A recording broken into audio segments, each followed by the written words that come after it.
आओ सुनाऊं कहानी। लाइक शेयर सब्सक्राइब कमेंट करना ना भूलें। आप देख रहे हैं मोहब्बत कर बैठे भाग 13। पता तो करो ना, कहीं उनको कुछ। Oh my God, Kunwar summer घबरा गए। नहीं नहीं, ऐसा कुछ नहीं हो सकता उसके साथ। हो सकता है रास्ता भूल गई हो, नारायणी बोली और कुंवर समर के पास जाकर उनके कंधे पर हाथ रख दिया। अब किसने नाश्ता करना है? सभी परेशान से अपने माथे पर हाथ रखकर बैठ गए। इधर बुलेट पर सवार रोहिना चली जा रही थी। सुबह का समय, ठंडी मदमस्त हवा का झोंका उसके बालों को उड़ाता जा रहा था, उसके गालों को चूम रहा था। आहा, हाईवे का रोड ट्रैफिक नाम मात्र को था अभी, इसीलिए मजा आ रहा था उसे पता ही नहीं चला कि वो कहाँ जा रही है, कितनी दूर चली गई है। आज तो वो किसी पिंजरे से आज़ाद हुई पंछी की तरह उड़े जा रही थी। अचानक बाइक घरघराकर रुक गई। हैं, क्या हुआ इसे? वो बाइक से नीचे उतरी और बाइक के चारों तरफ घूम घूम कर देखने लगी। कभी टायर देखती तो कभी हैंडल घुमाकर इधर उधर देखती। उसे समझ में नहीं आया। उसने आगे पीछे देखा, उसे समझ में ही नहीं आया कि वो कहाँ पर है। उसने अपना फ़ोन निकालने के लिए लोगों की पॉकेट में हाथ डाला। ओह शिट, फ़ोन है ही नहीं। क्या फ़ोन रास्ते में गिर गया है? उसे कुछ समझ में ही नहीं आया। ना तो उसके पास फ़ोन था और ना ही उसकी बाइक आगे बढ़ रही थी। बाइक में क्या फॉल्ट आ गया उसे पता ही नहीं था। साला, बाइक चलाए हुए भी तो काफ़ी समय हो गया था। अब कहाँ याद होगा कि क्या हुआ है इसे? अपने आप से बड़बड़ाने लगी। लेकिन इतना बुढ़ापा भी नहीं आया है कि मैं कुछ भूल जाऊं, याद ही ना रहे। फिर दोबारा वो बड़बड़ाई और बाइक के आगे पीछे घूमने लगी। जब उसे कुछ समझ में नहीं आया तो वो बाइक के ऊपर ही बैठ गई और सोचने लगी कि अब क्या किया जाए। आधा घंटा हो गया उसे बाइक पर बैठे हुए, कोई नज़र नहीं आया, ना ही उसे कुछ समझ में आया कि क्या किया जाए। उसने दिमाग लगाया और बाइक को वापस मोड़ा। पैदल ही पैदल वापस आने लगी। ना तो हाथ में घड़ी, ना मोबाइल। समय का भी पता ना चला कि वो घर से कब निकली थी और अब क्या बज रहा है। 1 किलोमीटर तक बाइक घसीटने के बाद वो थक गई। राह चलते लोग उसे देखते और आगे निकल जाते। उसे भी किसी की परवाह नहीं थी। अबे यार, इस हाईवे में तो कोई बाइक सर्विस सेंटर भी नजर नहीं आ रहा। इतना कहकर वो रुक गई और बाइक को खड़ा करके उसके ऊपर बैठकर इधर उधर देखने लगी। तभी 2 युवक एक बाइक पर सवार होकर वहां से गुजरे। कुछ दूर तक आगे गए, फिर वापस लौट कर आए। उसके पास आकर रुके। हेलो जानेमन, किसका इंतजार कर रही हो? रोहिना ने कोई जवाब नहीं दिया, चुपचाप अपनी बाइक पर बैठी रही। अबे, सुनती नहीं है क्या? किसका इंतजार हो रहा है? युवकों ने जोर से कहा और उसके करीब आ गए। क्या बात है, मुंह में जुबान है या नहीं? हमने कुछ पूछा है, एक युवक ने पास जाकर कहा। रोहिना ने कोई जवाब नहीं दिया, मगर बाइक से उतरकर सीधी खड़ी हो गई और अपनी शर्ट की बाजू ऊपर करने लगी। आए हाय, स्टाइल तो देखो, ऐसा लग रहा है जैसे कुश्ती लड़ेगी हमसे। देख तो सही कैसे घूर रही हैं। दोनों युवक ताली बजाकर हंसने लगे। सारे इन बच्चों से भी क्या उलझना। शांत रोहिना, शांत। रोहिना अपने आप से बड़बड़ाई। क्या कह रही है जानेमन? जरा जोर से तो बोल, हमें सुनाई तो दे। दूसरा युवक भी उसके पास आ गया। देखो, सीधे से अपने रास्ते पर चले जाओ, मेरे से उलझने की कोशिश मत करो, रोहिना ने शांत स्वर में कहा। क्या कहा? तेरे से उलझने की कोशिश ना करें? क्या कर लेगी तू? इतना कहकर एक युवक ने आगे से अपना हाथ उसके कंधे पर हल्का सा मारा।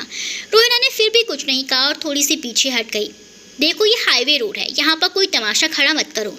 जाओ, चले जाओ यहाँ से, अपना रास्ता नापो। रोहिना ने फिर भी गंभीर और शांत होकर कहा। ओहो, क्या एटीट्यूड है, बोले तो भाई के माफिक। इतना बोलकर दोनों हंसने लगे। चुपचाप यहाँ से चले जाओ, मेरे दिमाग खराब मत करो। नहीं चाहते क्या? क्या कर लेगी हमारा? दोनों अकड़ कर बोले। रोहिना के करीब आ गए। रोहिना को गुस्सा आ रहा था। उसने घूर कर उन दोनों को देखा और 2 कदम आगे बढ़ गई। अब तीनों आमने सामने एक दूसरे को घूर रहे थे। अचानक एक लड़के ने अपना हाथ बढ़ाकर रोहिना के कंधे पर रख दिया। रोहिना ने झट से उसका हाथ पकड़ा और मरोड़ दिया।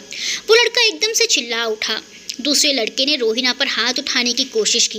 रोहिना ने उसका भी हाथ पकड़कर मरोड़ दिया और दोनों को जमीन पर पटक दिया। अब उसका गुस्सा सर पर चढ़ चुका था।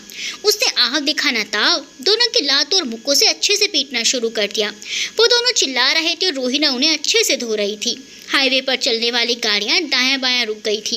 कोई वीडियो बना रहा था तो कोई देखकर ही खुश हो रहे थे, मानो फ्री में उनके लिए मनोरंजन का साधन उपलब्ध हो गया हो। हाईवे पर गाड़ियों की भीड़ देखकर अंशुल प्रताप ने वीर प्रताप से कहा, दादा भाई साहब, सामने देखिए क्या हो रहा है। वो लोग इस समय स्वर्णगढ़ी जाने के लिए इंदौर पहल से निकल चुके थे और हाईवे पर आ गए थे।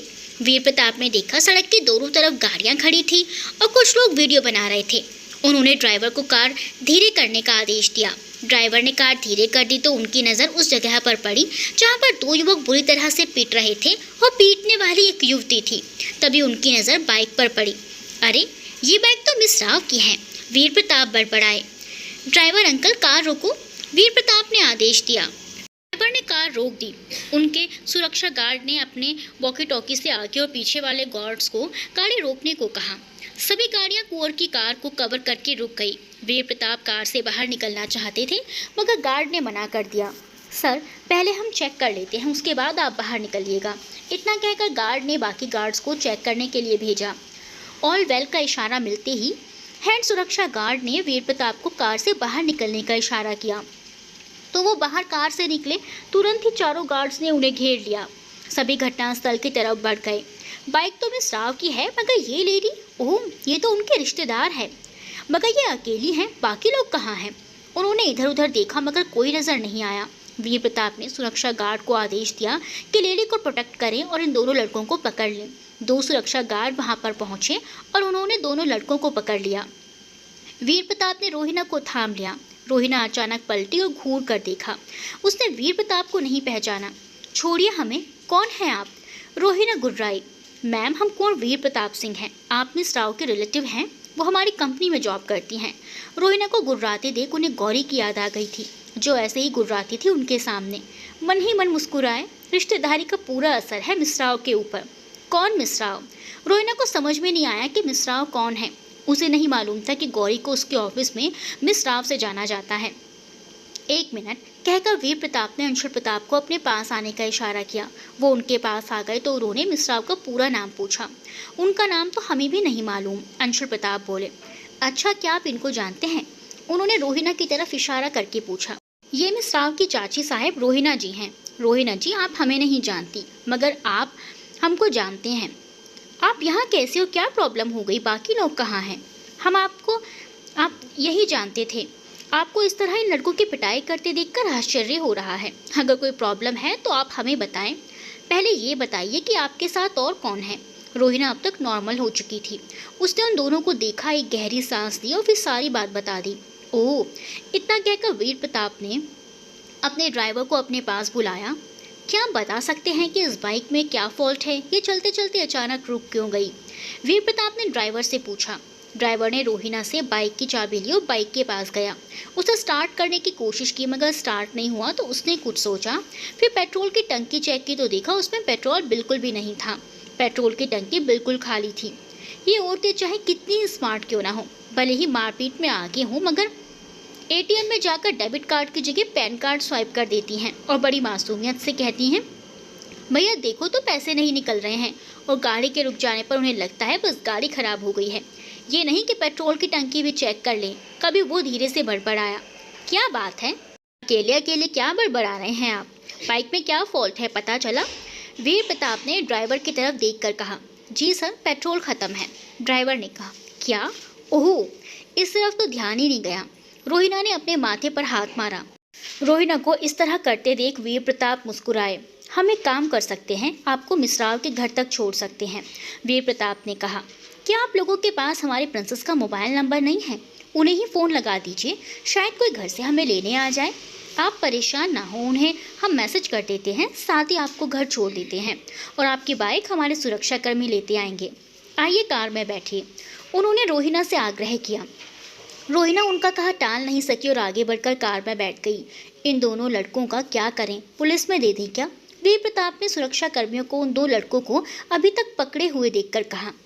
नहीं, छुड़वा दीजिए, काफ़ी पिट चुके हैं, इतना सबक काफ़ी है आज के लिए। दोबारा ऐसी हरकत करने के लिए आप पहले 2 बार सोचेंगे, वो मुस्कुराकर बोली।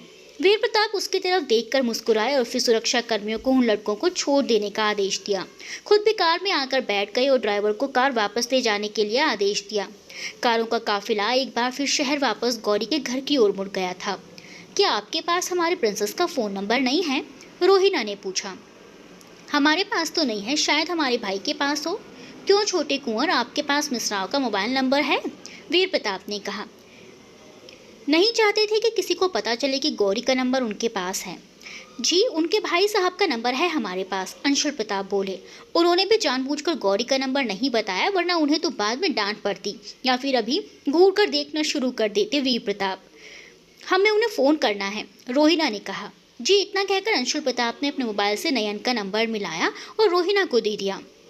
रोहिणा ने नयन से बात की और बता दिया कि बाइक में पेट्रोल खत्म हो गया था और ये भी बता दिया कि वो घर वापस आ रही हैं। कुंवर वीर प्रताप उसे छोड़ने आ रहे हैं, इसीलिए उसकी फिक्र ना करें। ये जानकर नयन अत्यंत आश्चर्यचकित हुए। फिर उन्होंने रुद्रांश, नारायणी और कुंवर समर को रोहिणा के बारे में बता दिया। इधर ये तीनों इतना परेशान थे कि कह नहीं सकते।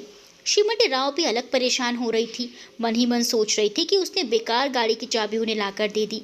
कोई बहाना ही बना देती कि चाबी ना देनी पड़ती और ये सिचुएशन ना झेलनी पड़ती। रुद्रांश तो पहले रोहिणा के फिक्र में और अब गुस्से के मारे लाल पीले हुए जा रहे थे। वहीं नारायणी का भी ऐसा ही हाल था। सिर्फ कुंवर समर ही ऐसे थे जो शांत मूड में थे। करीब 1.25 घंटे बाद वीर प्रताप की कार का काफिला गौरी के घर के आगे रुका। सभी लोग लॉन में खड़े रोहिणा का इंतजार कर रहे थे। गौरी अपने बेडरूम में चली गई थी और आराम कर रही थी। रोहिणा कार से उतरकर गेट के अंदर आई और साथ में वीर प्रताप भी थे। रोहिणा ने मुस्कुराकर सबकी तरफ देखा, मगर कुंवर समर के अलावा सबका चेहरा बिगड़ा हुआ था। रुद्रांश तो अपना गुस्सा बर्दाश्त नहीं कर सका, इसीलिए उसकी तरफ देखे बिना कमरे के अंदर चला गया। ये क्या था रोहिणा, 2 बच्चों की माँ बन गई हो और अभी भी बचपना नहीं गया तुम्हारा? नारायणी गुस्से में जोर से बोली। अरे देखिए तो हमारे साथ कौन आए हैं, हमारी प्रिंसेस के सीईओ साहब। इन्हें अंदर बैठाइए और आओ भगत करें। क्या यार, आते ही हम पर डांट मारनी शुरू कर दिया आपने? कम से कम देख तो लीजिए हमारे साथ कौन है, रोहिणा ने खिसियाते हुए कहा। कुंवर समर हंसते हुए आगे बढ़े और वीर प्रताप का हाथ थाम कर बोले, आइए कुंवर साहब, अंदर आइए, और अंदर की तरफ ले जाने लगे। ड्राइंग रूम में पहुंचकर दोनों सोफे पर बैठ गए। रोहिणा भी अपने कमरे में चली गई थी। मैम तो बड़ी एग्रेसिव नेचर की है, वीर प्रताप ने हंसते हुए कहा। क्या मतलब है आपका? कुंवर समर हैरान रह गए। कुछ नहीं बोलकर वीर प्रताप ने उन्हें हाईवे की सारी बातें बता दी कि उन्होंने रोहिणा को कहाँ पर किस हालत में देखा था। ये सारी बातें सुनकर कुंवर समर भी हंसने लगे और पास में खड़ी श्रीमती राव और नयन भी मुस्कुरा उठे। छोटे कुंवर जाइए, कुछ चाय पानी का इंतजाम कीजिए, कुंवर समर ने नयन से कहा। जी करते हैं, इतना कहकर नयन किचन की तरफ जाने लगे, मगर श्रीमती राव ने उन्हें रोक लिया और खुद भी जाकर किचन से पानी लाई और सबको पकड़ा दिया। साहब, आप क्या पीना पसंद करेंगे, कॉफ़ी, चाय या कोल्ड ड्रिंक? श्रीमती राव ने कहा।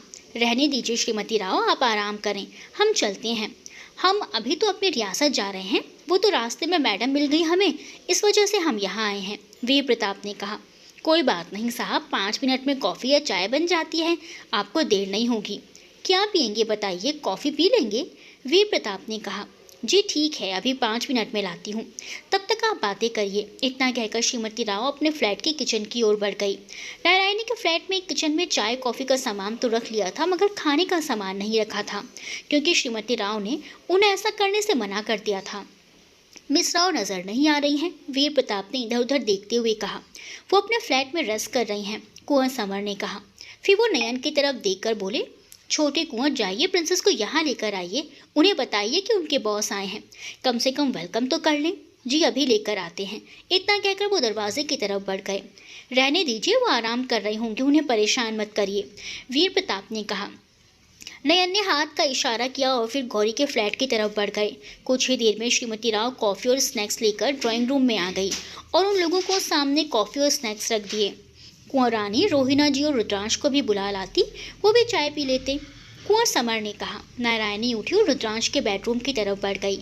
यहाँ जनाब रुद्रांश गुस्से के मारे घूर घूर कर रोहिणा को देख रहा था, मगर गुस्से के अतिरेक में ज़ुबान से कुछ बोल नहीं पा रहा था।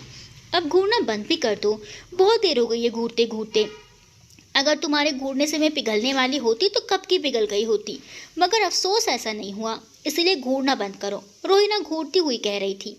अपनी गलती तो मत मानना तुम, ऊपर से रुद्रांश को इस तरह की बातें सुना रही हो, नारायणी ने बेडरूम के अंदर घुसते हुए कहा। अरे दीदी, अगर हम पर गुस्सा है तो हमें मारे पीटे ना, कुछ कह दे, डांट ले, लेकिन बिना कुछ कहे घूरे जा रहे हैं, रोहिणा ने सर झटकते हुए कहा। चलो रुद्रांश, कॉफ़ी पी लो, इस झल्ली को यहीं छोड़ो। इतना कहकर नारायणी ने रुद्रांश का हाथ पकड़ा और उसे खींचते हुए बेडरूम से बाहर लेकर आ गई और ड्राइंग रूम में आकर कुंवर समर के पास बैठा दिया। कुंवर समर ने रुद्रांश की तरफ मुस्कुराकर देखा तो रुद्रांश उन्हें भी घूरने लगा। ये देखकर समर की हंसी छूट गई। वो ठाका मारकर हंस पड़े। कुछ देर हंसते रहने के बाद वो रुद्रांश के कंधे पर हाथ रखकर बोले, शांत हो जाओ, साले साहिबा जी का कोई कुछ नहीं बिगाड़ सकता। वो तो ऐसी RTX हैं कि दूर से ही तीली दिखा दो भड़क जाएंगी और भस्म कर देंगी। अगर कोई बिगाड़ लेता ना तो हम कुछ कर भी नहीं सकते थे। ना तो उनके पास फ़ोन था और ना ही उनके पास अपना पर्स। अनजान शहर में इस तरह से निकलना, वो भी बिना किसी को सूचित किए, सही बात है क्या आप सोचिए। और आप उन्हें डांटने की बजाय उल्टा हंस रहे हैं। रुद्रांश गुस्से में बोला, अच्छा चलो ठंडा पानी पियो, गुस्सा कम करो, फिर कॉफ़ी पी लो। तुम छोटे बच्चे की तरह मुंह फुलाकर बैठ गए हो। याद है बचपन में भी ऐसा ही होता था। जब घर में कोई मेहमान आता था और हम मुंह फुलाकर बैठ जाते थे तो मॉम डैड हमें डांटते थे। ऐसा ही हाल आज तुम्हारा हो रहा है। सामने मेहमान बैठे हैं और आप नाराज बैठे हैं बच्चों की तरह। इतना सुनते ही रुद्रांश के चेहरे पर मुस्कान आ गई। उसने पानी का ग्लास उठाकर पिया और फिर वीर प्रताप की तरफ देखकर उन्हें थैंक्स कहने लगे। कसम से जब से हमें पता चला कि ये घर पर नहीं है तभी से हम सब लोग चिंता में पड़ गए थे। अभी तक हम लोगों में से किसी ने भी ब्रेकफास्ट नहीं किया। रुद्रांश ने धीरे से कहा, हम समझ सकते हैं आपकी परेशानी को। वीर प्रताप ने कहा। तीनों कॉफ़ी पी रहे थे और बातें कर रहे थे कि तभी नयन आकर बोले, हमारी प्रिंसेस तो सो रही है। असल में कुछ देर पहले उन्होंने दवा ली थी तो दवा के असर से उन्हें नींद आ गई है। हमने उठाने की कोशिश की मगर नहीं उठी। कोई बात नहीं, वीर प्रताप बोले और कॉफ़ी पीने लगे। दरअसल नयन को झूठ बोलना पड़ा क्योंकि गौरी तो वहाँ पर आना ही नहीं चाहती थी। उस खड़ूस का चेहरा ही देखना नहीं चाहती थी। कॉफ़ी पीकर बुझे मन से वीर प्रताप उठे और इधर उधर देखते हुए बोले, अच्छा अंकल अब हम चलते हैं। फिलहाल तो हम अपनी रियासत स्वर्णकरी जा रहे हैं। हमारे दादाश्री और माताश्री दोनों का 5 दिन आगे पीछे जन्मदिन है, उसके बाद ही लौटेंगे। ऐसा क्यों नहीं करते, आप भी हमारे साथ चलिए। आपका महाराज दादाश्री और पिताश्री से मिलना हो जाएगा। हमारी रियासत में भी घूम लेंगे थोड़ा बहुत। आप काफ़ी समय तक हैं हम यहाँ पर। आप फिक्र ना करें, जैसे ही मौका मिलेगा हम आएंगे और आप भी उन्हें यहाँ लेकर आइएगा। घूमने के बहाने ही सही वो बाहर निकलेंगे, कुंवर समर ने कहा। बातें करते करते दोनों ड्राइंग रूम से बाहर आ गए। नारायणी और रोहिणा भी अब तक वहाँ पर आ चुके थे। सबने एक दूसरे को नमस्कार किया और वीर प्रताप अपनी कार की तरफ बढ़ गए। वो तो रोहिणा को छोड़ने इस उम्मीद से आए थे कि एक झलक गौरी को देख लेंगे, मगर वो लड़की तो बाहर निकली ही नहीं। पता नहीं सो रही थी या जानबूझकर उसने बहाना बनाया। वीर प्रताप मन ही मन गौरी के बारे में अपना विचार बना रहे थे। फिर सोचने लगे, नहीं शायद सो रही होगी, कुंवर नयन झूठ नहीं बोलेंगे। कुछ देर बाद उन्होंने अपने विचारों से सर झटका और सामने सड़क की ओर देखने लगे। कारों का काफिला सरपट भागा जा रहा था अपनी मंजिल की ओर। जागीरा को अपनी मोटरसाइकिल में बैठे हुए 3 घंटे से ज़्यादा हो गए थे। वो एयरपोर्ट के डिपार्चर गेट के पास बैठा उस महिला का इंतजार कर रहा था जिससे उसने अपने पैसे लेने थे। अचानक वो चौंक गया। उसने देखा कि 2 लंबे चौड़े आदमियों ने उसकी बांह सख्ती से पकड़ ली है। सामने सादे कपड़ों में 2 लोग हाथ में पिस्तौल लिए उसको निशाना बनाकर खड़े हैं और 2 लोग पीछे खड़े हैं। कुल 6 आदमियों से कवर किए खड़े हैं। चलो हमारे साथ, एक आदमी ने कहा। कौन है आप लोग और मुझे कहाँ लेकर जा रहे हैं? इसका जवाब तुम्हें वहीं मिलेगा जिससे मिलने तुम यहाँ आए हो। इतना कहकर उनमें से एक आदमी ने जागीरा के मुंह में टेप लगा दिया जिससे वो बातें ना कर सके। ओहो, तो मैडम जी ने अपने गुंडे भेजे हैं हमें पकड़ने के लिए। बहुत शातिर हैं। फसाना तो हम भी तुम्हें जानते हैं मैडम जी। जागीरा मन ही मन बड़बड़ाया। उसने इधर उधर देखा, लोगों का ध्यान इस तरफ लोगों पर नहीं था। फिर उसने उन 2 आदमियों को देखा जो उसे कवर किए पार्किंग की तरफ ले जा रहे थे। पार्किंग एरिया में लाकर उसकी आंखों पर पट्टी बांधी गई। फिर एक कार में बैठाया गया और कार आगे बढ़ गई। वीर प्रताप और अंशुल प्रताप की कारों का काफिला स्वर्णगढ़ी महल पहुंच गया था। उनका स्वागत करने के लिए कुंवर रवि प्रताप आए हुए थे। सभी भाई एक साथ मिले और महल के अंदर चले गए। माताश्री प्रणाम। वीर प्रताप ने अपनी माँ रानी तेजस्वी राज के पांव छुए। जुग जुग जियो मेरे लाल। तेजस्वी बेटे को देखकर खुश हो गई और उन्हें अपने सीने से लगा लिया। अंशुल प्रताप ने भी उनके पांव छुए और भागते हुए अपने बेडरूम की तरफ बढ़ गए। ये ऐसे क्यों भागे? तेजस्वी ने पूछा। दूसरों के घर का खाना खाएंगे तो यही होगा। उनका पेट खराब हो गया है, वीर प्रताप ने हंसते हुए कहा। क्या मतलब है आपका? अरे ऑफिस में जिस स्टाफ का भी लंच बॉक्स दिखता है उसी के पीछे पड़ जाते हैं और उनका खाना खा जाते हैं, वीर प्रताप ने हंसते हुए कहा। और वो भी अपने बेडरूम की तरफ बढ़ गए। फिर रुके और बोले, राधा महाराज और पिताश्री महाराज कहाँ हैं? आपके दादाजी महाराज को शॉपिंग कराने ले गए हैं। आपके पिताश्री, तेजस्वी ने हंसते हुए कहा। शॉपिंग तो आपकी भी होनी थी, आप नहीं गई उनके साथ? हमने तो राणा हेमलता जी को बुला रखा है, हम उनके साथ शॉपिंग पर जाएंगे कल दोपहर को। ओहो, फिर तो ठीक है, वरना तो हम सोच रहे थे कि अभी हम आपको लेकर जाते हैं। इतना कहकर वो अपने बेडरूम की तरफ जाने के लिए सीढ़ियों की तरफ बढ़ गए। कहीं प्रिंसेस मालिनी पीछे पीछे ना आ जाए यहाँ। अगर आ गई तो हमारी तो आफत आ जाएगी उनसे पीछा छुड़ाते छुड़ाते। वीर प्रताप मन ही मन बड़बड़ाए और अपने बेडरूम का दरवाज़ा खोलकर अंदर घुस गए। आज कुंवर नयन और कुंवर समर दोनों अपने बाकी परिवारों के साथ वापस जा रहे थे, मगर नारायणी यहीं रुक गई थी। वो तो गौरी से एक पल के लिए भी दूर नहीं होना चाहती थी। नारायणी ने तय कर लिया था कि अब कुंवर नयन ही डियाना रिजॉर्ट की देखभाल करेंगे और कुंवर नमन अनाहिता के साथ मिलकर एसवीएम एक्सपोर्ट इंपोर्ट की देखभाल करेंगे, ताकि कुंवर समर और नारायणी दोनों गौरी के साथ इंदौर में रह सकें और गौरी श्रीमती राव के साथ। वो लोग बीच बीच में मुंबई और ऑस्ट्रेलिया का दौरा भी कर लेंगे, लेकिन वापसी इंदौर में ही होगी जब तक गौरी उनके साथ मुंबई जाने को तैयार नहीं हो जाती। वो गौरी के मन की बात को भी समझते थे। वो जानते थे कि वो श्रीमती राव को बहुत प्यार करती हैं और उन्हें छोड़कर इतनी आसानी से नहीं जाएगी। ऐसा करे भी क्यों ना। बचपन में उस वक्त उन्होंने गौरी को अपनाया था जब वो अकेली नदी के घाट पर बेहोश पड़ी थी, इसीलिए वो ज़बरदस्ती भी नहीं करना चाहते थे। गौरी अब ठीक हो गई थी। वो खुद से चलकर एयरपोर्ट आई थी उन सबको सी ऑफ करने के लिए। वो सबसे घुल मिल गई थी। उसे अपने दोनों भाभियाँ बहुत पसंद आई थी और रोहिणा तो कुछ ज़्यादा ही पसंद आ गई थी। एक हफ्ते में उसने अपने कुंवर परिवार की सारी हिस्ट्री जान ली, जो कि उसकी दादी महारानी कल्याणी धर्म प्रताप सिंह और उनके दादा धर्म प्रताप सिंह ने बताई थी। फिर रुद्रांश और कुंवर नयन ने अपनी अपनी लव स्टोरी सुनाई थी, तो गौरी बहुत ज़ोर ज़ोर से हंसी थी सुनकर। अपनी भाभी साहिबा अनाहिता की शरारतें और चाची साहिबा रोहिणा की शरारतें सुनकर उसे बड़ा मज़ा आया, क्योंकि वो खुद भी उनकी तरह शरारती और मारपीट करने में कभी पीछे नहीं हटने वालों में से थी। और जब उसने सुना कि अभी अभी रोहिणा चाची ने किस तरह से उन लड़कों की पिटाई कर दी, ये सुनकर तो उसे बहुत मज़ा आया था और तालियां बजा बजा कर हंसने लगी थी। उसे हंसता देखकर सभी खुश हो रहे थे। उसके बचपन को ना सही, उसकी युवा अवस्था को देखकर खुशी महसूस कर रहे थे। डैड, आप वापस कब आएंगे? गौरी ने पूछा। यही कोई 10 दिनों में, क्योंकि हम सबसे पहले अपने मॉम डैड को छोड़ने लंदन जाएंगे, वहाँ से ऑस्ट्रेलिया और फिर वापस आपके पास। कुंवर समर ने जवाब दिया। क्या 10 दिनों में आप यहाँ से मुंबई, फिर लंदन, फिर ऑस्ट्रेलिया इतना कवर कर लेंगे? थक नहीं जाएंगे आप ट्रैवल करके? नहीं बेटा, हमें तो आदत हो गई है ट्रैवल करने की। और फिर जब हम फ्लाइट में होते हैं तो हमें अच्छा खाना मिलता है, सोने के लिए अच्छी सी जगह मिलती है, पढ़ने के लिए बहुत सारी बुक्स मिलती हैं, देखने के लिए बहुत सारी मूवीज़ मिलती हैं। कि हमारे पास अपना काम भी होता है जो हम उसे बैठे बैठे करते रहते हैं, तो हमें कोई प्रॉब्लम नहीं होती। बस प्रॉब्लम तब होती है जब एयरपोर्ट पर आकर डिपार्चर गेट से लेकर फ्लाइट पकड़ने तक और वापसी में फ्लाइट से उतरकर अराइवल गेट के बीच का जो समय होता है वो 2-3 घंटे बड़े हेक्टिक वाले होते हैं। कुंवर समर ने गौरी के सिर पर हाथ फेरते हुए कहा, हमें भी फ्लाइट में बैठना है, हम कभी भी नहीं बैठे। जब आप हमारे साथ मुंबई जाएंगे तब हम आपको फ्लाइट में ही ले जाएंगे। कुंवर समर हंसते हुए बोले, नहीं मुंबई नहीं, कहीं और की बात करिए। क्यों, मुंबई की बात क्यों नहीं करें? क्योंकि आप अगर हमें मुंबई ले गए तो वापस नहीं लाएंगे। गौरी ने मुंह बिगाड़ कर कहा। अरे ऐसी बात नहीं है, आप जब वापस आना चाहें आ सकती हैं। हम आपको मुंबई से घुमाने और अपना रिजॉर्ट, ऑफिस और बंगला दिखाने के लिए ले जाएंगे, फिर आपको वापस यहीं ले आएंगे। ठीक है, फिर हम मुंबई भी जाएंगे आपके साथ और मॉम भी जाएंगी। गौरी खुश होकर बच्चों की तरह ताली बजाने लगी। कुंवर समर और बाकी लोग ये देखकर खुश हो गए और हंसने लगे।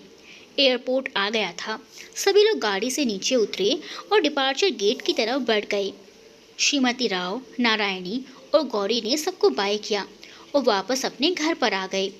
मॉम, अब हम ठीक हो गए हैं, हमें ऑफिस जाना है, हम कल से ऑफिस जाना शुरू कर देंगे। अरे अभी नहीं, अभी तुम बड़ी वीक हो, श्रीमती राव ने कहा। नहीं मॉम, अब हम बिल्कुल ठीक हैं और कोई वीकनेस फील नहीं कर रहे हैं, ना ही कोई दर्द हो रहा है। वैसे भी 2 महीने हो गए हैं आप लोगों ने हमें घर पर रोका हुआ है। पता नहीं किस दिन उस खड़ूस सीईओ का फ़ोन आ जाएगा कि ऑफिस आ रही हैं या नहीं, वरना 3 करोड़ रुपये भरो। गौरी ने मुंह बनाकर कहा तो नारायणी और श्रीमती राव हंस पड़े। ये 3 करोड़ का क्या मामला है? नारायणी ने अपनी हंसी रोक कर पूछा। वो क्या है ना कि हमने बीच में जॉब छोड़ दी थी सीईओ से झगड़ा करके। हम अपने घर आ गए थे और कहीं दूसरी जगह जॉब भी ढूंढ रहे थे। तब सीईओ साहब ने हमें फ़ोन करके वापस बुलाया और कहा कि जॉब एग्रीमेंट में हमने 3 साल जॉब करने के लिए अपनी सहमति दी है और अगर हम बीच में जॉब छोड़ देते हैं तो हमें 3 करोड़ रुपए उनको देने होंगे। ओहो, कोई बात नहीं, आपके अकाउंट में इतने रुपये हैं कि अगर आप 3 करोड़ रुपये निकाल कर अपने खड़ूस सीईओ को दे देती हो तो भी आपके अकाउंट में रुपयों की कोई कमी नहीं आएगी। 3 करोड़ रुपये दे दो और छोड़ दो नौकरी, नारायणी ने कहा। आंटी, आपके पास पैसे हैं इसीलिए आपने ऐसा कह दिया। मैं मानती हूँ हमारे अकाउंट में आपने जो पैसे डाले हैं वो अब हमारा पैसा है, मगर इसका मतलब ये नहीं कि हम बिना किसी मतलब के उन पैसों का उपयोग करें। ये पैसे इस फालतू काम के लिए इस्तेमाल नहीं करेंगे। जब ज़रूरत होगी ज़रूर यूज़ करेंगे और सही जगह करेंगे, लेकिन उस खड़ूस को देने के लिए तो बिल्कुल भी नहीं। 1 साल तो हो गया है, ये दूसरा साल चल रहा है। बस 1 साल और कुछ महीने हम जॉब करेंगे, फिर उसकी नौकरी उसके मुंह पर मार कर आएंगे। नारायणी ने घूर कर गौरी की तरफ देखा तो श्रीमती राव हंसने लगी। आप हंस क्यों रहे हैं? नारायणी ने पूछा। क्योंकि जिस तरह से हमारी बिटिया घूरती है वैसे ही आप भी घूर रही हैं, इसमें कोई शक नहीं कि आप ही की बिटिया है। इतना कहकर फिर से हंसने लगी। शायद आपको नहीं पता, गौरी बहुत ज़िद्दी है। वो वही करती है जो खुद चाहती है, पर शुक्र है ईश्वर का कि आज तक इसने कोई गलत कदम नहीं उठाया है और समझदार भी बहुत है। मैं कह सकती हूँ कि आप भी ऐसी रही होंगी, श्रीमती राव ने कहा। नारायणी मुस्कुरा उठी और अपनी आंखें बंद कर ली और फिर सोफे के पीछे टिका दिया। फिर कुछ देर बाद बोली, हाँ, हम भी ऐसे ही थे जब हम फिल्म इंडस्ट्री में नए नए आए थे। नारायणी ने इतना ही कहा था, तभी गौरी ने उन्हें बोलने से रोक दिया और पूछने लगी, क्या आप फिल्मों में काम करती थी? हाँ प्रिंसेस, एक्टर नहीं, हम फिल्मों में काम तो करते थे पर हम राइटर थे। हम कहानियाँ लिखते थे। हम अपने घर से किसी बात पर नाराज़ होकर मुंबई आ गए थे। क्या आप घर से भाग गई थी? गौरी ने पूछा। नहीं, हम अपने घर से नाराज़ होकर चले आए थे। वहाँ पर हमारे जानने वाले एक्टर मिस्टर अमित थे। हम उनसे मिले। उन्होंने कभी हमसे कहा था कि हम उनके लिए कहानियाँ लिखें, और जब हम उनके पास गए कहानियाँ लेकर तो उन्होंने खुद लेने से मना कर दिया और बोले कि अभी हमारे पास ना तो पैसा है और ना ही समय है। फ्लोर पर हमारी 3 फिल्में ऑलरेडी अटकी हुई हैं। तब उन्होंने हमें अभिनेत्री जी के पास भेजा। हम उनके पास गए, उन्हें हमने अपनी कहानी दी पढ़ने को। उन्हें वो कहानी पसंद आई। उस कहानी पर अभिनेत्री जी को लेकर फिल्म बनी। फिल्म बहुत चली, हिट हो गई। उसके बाद हमें काम मिलने लगा, मगर कुछ समय बाद हमारे सामने कुछ लोग उनकी अपनी शर्तों पर काम करने के लिए कहने लगे और हमने उनकी शर्तें नहीं मानी, जिस वजह से हमारे पास काम नहीं रहा। हमारी कोई भी कहानियाँ नहीं खरीदी उन लोगों ने, क्योंकि हमने उनकी शर्तों पर काम करने से मना कर दिया था। इस तरह से एक समय ऐसा आया कि हम बिल्कुल बेरोजगार हो गए। हमारे पास खाने के लिए पैसे भी नहीं थे, सब खत्म हो गया था सिवाय एक फ्लैट के। लेकिन हम फिर भी नहीं झुके। हमने किसी की कोई शर्त नहीं मानी और उसके बाद हमने जॉब शुरू कर दिया। इसी बीच सबको पता चल गया कि हम अपनी शर्तों पर काम करते हैं, दूसरी की शर्तों पर नहीं। इंडस्ट्री में सभी लोग बुरे नहीं होते, कुछ अच्छे लोग भी हैं। जिनको हमारा काम अच्छा लगा वो आगे आए और उन्होंने हमें हमारी शर्तों पर काम दिया। काम देने वालों में यानी हमारी कहानी खरीदने वालों में वो लोग भी थे जिन्होंने पहले अपनी शर्तों पर हमें काम करने को कहा था और हम नहीं माने। वो भी हमसे अपना काम करवाने के इच्छुक थे, लेकिन तब वो हमारी शर्तों पर काम करने को तैयार थे। इस तरह हम कभी झुके नहीं, हम आगे बढ़ते रहे, जॉब करते रहे। अभिनेत्री जी के साथ मिलकर हमने रिजॉर्ट बनाया और अब आपके सामने है। ओहो, तो आप फिल्म राइटर हैं? क्या अब भी लिखती हैं आप? श्रीमती राव और गौरी दोनों एक साथ बोली। नहीं, अब समय नहीं मिलता। अच्छा, तो कौन कौन सी फिल्में बनाई हैं आपने? श्रीमती राव ने पूछा। मेरी सबसे पहली फिल्म मैं अबला नहीं थी, उसके बाद बहुत सारी फिल्में बनाई हैं। इतना कहकर नारायणी ने अपनी फिल्मों के नाम बताने शुरू कर दिए। मैंने तो ये सारी फिल्में देखी हैं और सबकी कहानी भी अच्छी है। हर फिल्म में स्त्री को हमेशा आगे बढ़ता हुआ चरित्रवान, हिम्मती और स्वाभिमानी आत्मसम्मान के साथ दिखाया है और ये सारी फिल्में सुपर हिट रही हैं, श्रीमती राव ने कहा। नारायणी ये सुनकर मुस्कुराई। वाह, आप तो वर्सेटाइल हैं। आप फिल्म राइटर हैं, अपना रिजॉर्ट का बिजनेस भी चला रही हैं, क्या बात है। हम आपसे इम्प्रेस्ड हैं। कोई और हिडन सीक्रेट है तो वो भी बता दीजिए, गौरी ने खुश होकर कहा। हम सीए भी हैं। हमने अपना career as a chartered accountant शुरू किया था। फिर हम मुंबई में आए, हमने फिल्मों के लिए कहानियाँ लिखनी शुरू की। उसके बाद आपके पापा की company SVM export import corporation में अकाउंटेंट का जॉब किया और जॉब करते करते अभिनेत्री जी के साथ मिलकर रिजॉर्ट का निर्माण किया। ओहो, दो और हिडन सीक्रेट, एक तो ये कि आप चार्टर्ड अकाउंटेंट हैं और दूसरा आपने पापा की कंपनी में काम किया। इसका मतलब आपकी और पापा की लव मैरिज है? कोरी ने आश्चर्यचकित होकर कहा, नहीं, हमारी लव मैरिज नहीं है, लेकिन हाँ वन साइडेड लव कह सकती हैं। नारायणी मुस्कुराकर बोली, क्या मतलब वन साइडेड लव? इसका क्या मतलब होता है? आप ज़रा खुलकर बताइए कि आपके पापा से शादी कैसे हुई? अगर ये लव मैरिज नहीं था तो?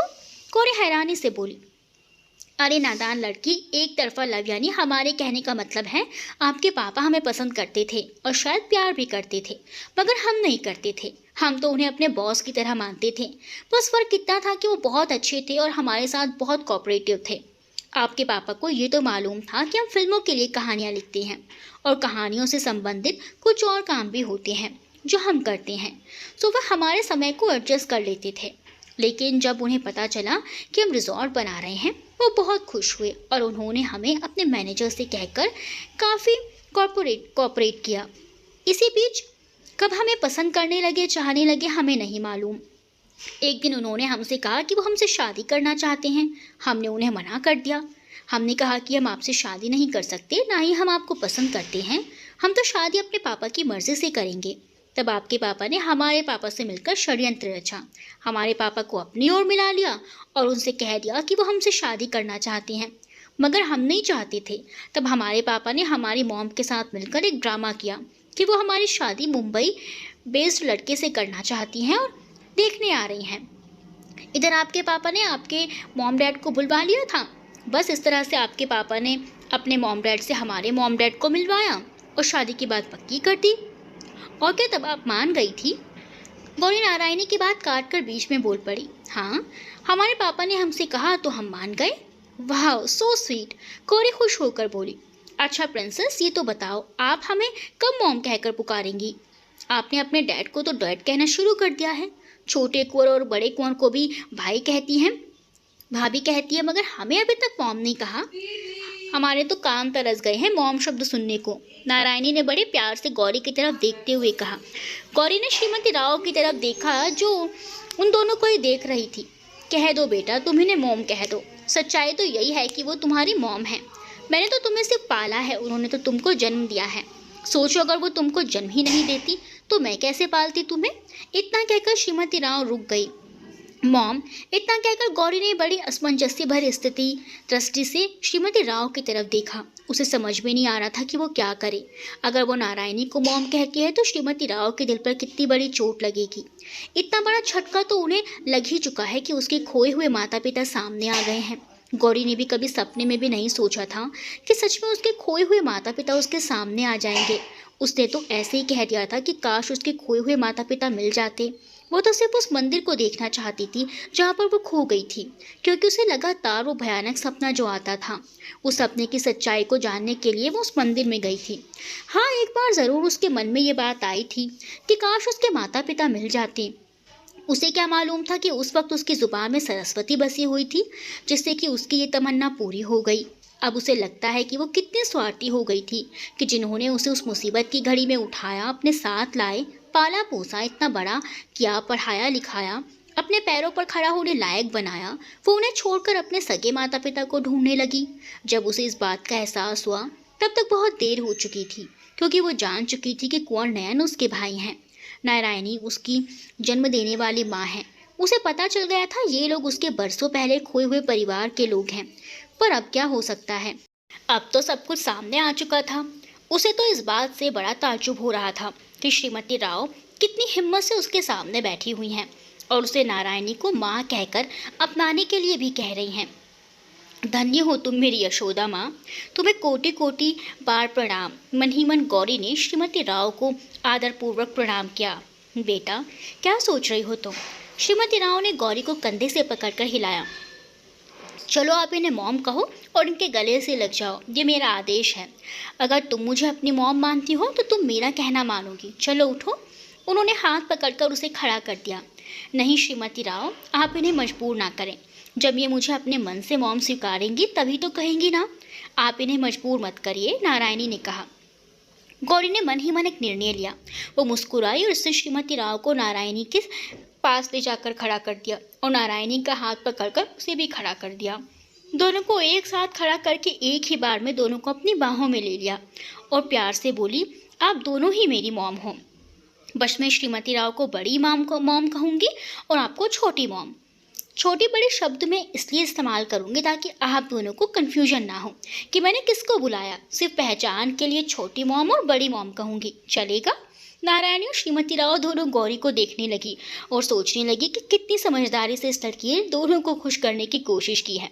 नहीं बेटा, तुम नारायणी जी को मॉम कहोगी और मुझे छोटी या बड़ी, जो तुम्हारा मन करे, श्रीमती राव ने कहा। नहीं श्रीमती राव, हमारी प्रिंसेस ने जो कहा है उन्हें वही कहने दीजिए। अगर ये हमें छोटी मॉम कहती है तो भी चलेगा। और फिर कृष्ण कन्हैया ने भी तो यशोदा माँ को छोटी या बड़ी माँ नहीं कहा था, सिर्फ माँ ही कहा था। नारायणी ने कहा। अच्छा, आप छोटी मॉम कहकर ही हमारे गले लग जाओ, नारायणी गौरी से बोली। मॉम, लव यू मॉम, कहकर गौरी नारायणी के गले लग गई। आगे बढ़कर नारायणी ने भी उसे अपने सीने से लगा लिया और अपना चेहरा उसके बालों में छुपा लिया। इधर नारायणी की आंखों से आंसू बह रहे थे तो श्रीमती राव भी अपनी आंखें नम किए आंसुओं को बहने से रोकने की कोशिश कर रही थी। गौरी ने अपने आप को नारायणी की बाहों से अलग किए बिना श्रीमती राव को भी अपने करीब खींच लिया और दोनों के बीच में खड़ी होकर दोनों को एक साइड हक कर लिया। एक तरफ नारायणी और एक तरफ श्रीमती राव, इन दोनों के बीच में गौरी, तीनों एक दूसरे को प्यार भरे चुंबन का आदान प्रदान कर रही थी। अगले दिन सुबह गौरी जल्दी से उठी और बाथरूम जाकर नित्य कर्म से फ्री होकर नहा धोकर तैयार होकर नीचे आई और ब्रेकफास्ट करने के लिए डाइनिंग टेबल के पास आ गई। श्रीमती राव किचन में नाश्ता बना रही थी और नारायणी लॉन में पौधे को पानी दे रही थी। कहने को तो नारायणी का फ्लैट बगल में ही था, बीच की दीवार तोड़ दी गई थी और दोनों के लॉन को मिलाकर एक बड़ा सा लॉन बना दिया गया था, मगर वो तीनों एक साथ ही रहती थी। एक साथ खाना पीना सोना भी एक ही साथ होता था, क्योंकि गौरी अभी भी श्रीमती राव के साथ सोती थी तो नारायणी अपने फ्लैट में अकेले कैसे रह जाती। वो भी यहीं आ गई और तीनों एक ही डबल बेड में सो जाती। मॉम, ब्रेकफास्ट दे दो, हमें ऑफिस के लिए देर हो जाएगी, गौरी ने आवाज़ लगाई। उसकी आवाज़ सुनकर नारायणी बाहर से अंदर आ गई और श्रीमती राव किचन से डाइनिंग हॉल में आ गई। कहाँ जाने के लिए देर हो जाएगी? श्रीमती राव और नारायणी के मुंह से एक साथ निकला। अरे मॉम्स, ऑफिस जाना है आज हमें, गौरी ने अपने शब्दों पर जोर देकर कहा। देख लीजिए, अगर आप पूरी तरह से ठीक हैं तो ही ऑफिस जाइए, वरना, नारायणी ने कहा। मॉम, आप फिक्र ना करें, हम पूरी तरह से ठीक हैं। अब हमें कहीं दर्द नहीं हो रहा है, इसीलिए हम आज ऑफिस जाने के लिए तैयार हुए हैं, गौरी ने मुस्कुराकर कहा। चलिए मॉम, अब आप नाश्ता लगाइए हम तीनों के लिए, वरना हमें देर हो जाएगी, गौरी श्रीमती राव की तरफ मुड़कर बोली। अभी लाती हूँ, इतना कहकर श्रीमती राव किचन की तरफ बढ़ गई और नारायणी डाइनिंग चेयर खींचकर गौरी के बगल में बैठकर उसके बालों में हाथ फेरने लगी। मॉम, हमारे बाल खराब हो जाएंगे, बड़ी मुश्किल से सेट किए हैं, गौरी ने हंसकर कहा। अभी हेलमेट पहन लोगी तो सारे बाल चिपक जाएंगे, फिर क्या करोगी?